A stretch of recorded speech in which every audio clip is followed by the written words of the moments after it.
In this podcast episode, Stefan Passantino, a political lawyer with extensive experience in navigating the complex regulatory landscape of Washington, D.C., shares his insights into the aftermath of the January 6th Capitol riots and the subsequent investigations.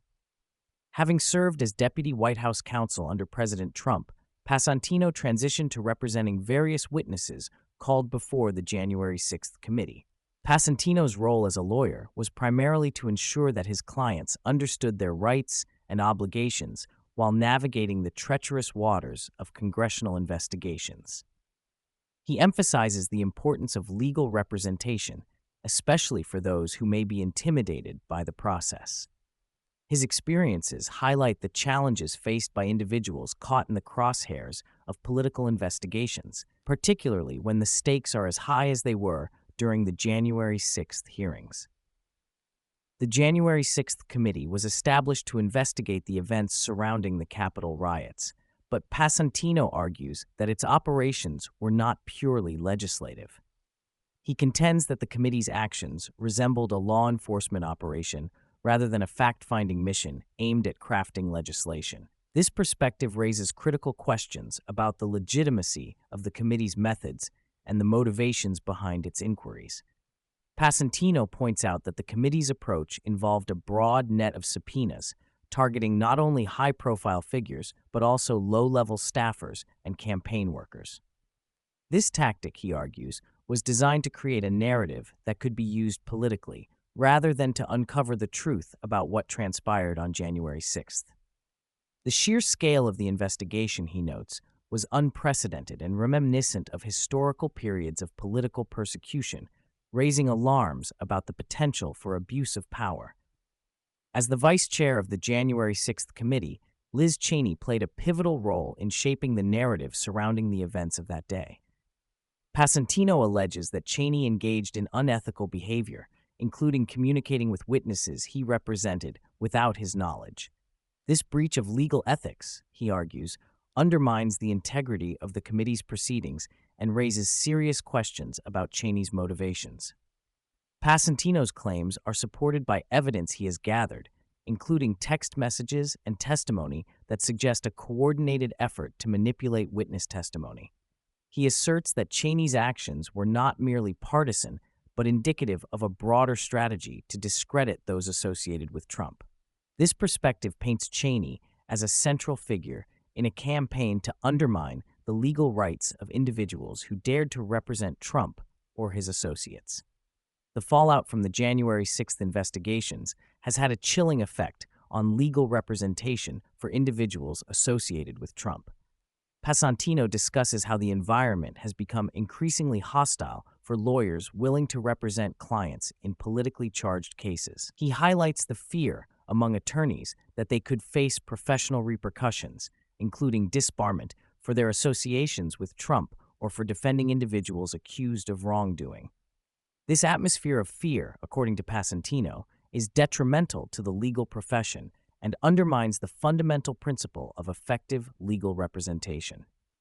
He argues that every individual, regardless of their political affiliations, deserves the right to a fair defense and competent legal counsel. The implications of this shift in the legal landscape are profound, as it threatens the very foundation of the justice system. Cassidy Hutchinson, a former aide to Mark Meadows, became a key witness in the January 6th hearings, providing dramatic testimony that captured national attention. Passantino represented Hutchinson initially, but later found himself at the center of controversy when she changed her testimony and made allegations against him. He contends that her shift in narrative was influenced by external pressures and a desire to align with the committee's objectives. Passantino's perspective on Hutchinson's testimony is complex. He acknowledges her youth and inexperience, but also points to the manipulative tactics employed by the committee to extract damaging information. He argues that Hutchinson's testimony was not only inconsistent, but also potentially coerced, raising ethical concerns about the committee's methods and the treatment of witnesses. Throughout the podcast, Passantino emphasizes the role of media in shaping public perception of the January 6th events and the individuals involved. He recounts his experiences with major news outlets, particularly CNN, which he claims participated in a coordinated effort to discredit him and others associated with Trump. This collaboration between the media and political entities, he argues, creates a dangerous precedent where narratives are constructed rather than reported. The media's portrayal of Hutchinson's testimony and the subsequent fallout for Passantino exemplifies this dynamic. He describes how news organizations selectively reported information, often omitting crucial context that would have exonerated him. This manipulation of information not only affects individual reputations, but also distorts the public's understanding of significant events in American history. Passantino's experiences illustrate the broader consequences of political warfare in contemporary America. He argues that the tactics employed by the January 6th Committee and its supporters represent a dangerous trend where individuals are targeted not for their actions, but for their political affiliations. This environment fosters a culture of fear, where lawyers and other professionals are hesitant to engage in politically sensitive cases. The implications of this political warfare extend beyond individual cases. They threaten the integrity of democratic institutions and the rule of law.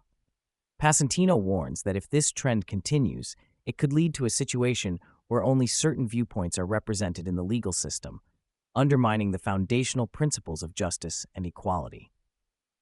One of the key takeaways from Passantino's discussion is the urgent need for bipartisan oversight in congressional investigations.